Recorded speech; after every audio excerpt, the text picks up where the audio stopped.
the two most important things that I look for are, number one is just raw intelligence, right? Because I mean, you can hire someone who's a software engineer and has been doing it for 10 years, and if they're doing it for 10 years, then that's probably what they're doing for their life, you know?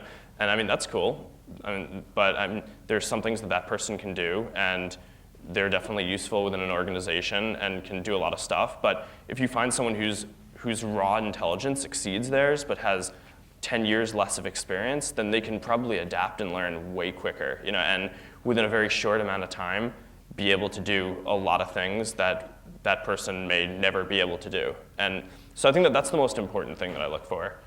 And the second is just alignment with what we're trying to do. So I mean, people can be really smart or have skills that are directly applicable, but if they don't really believe in it, then they're not going to really work hard, and they're not going to, even if they're the smart guy who doesn't have the relevant experience, they're not going to care enough to develop the relevant experience in order to succeed.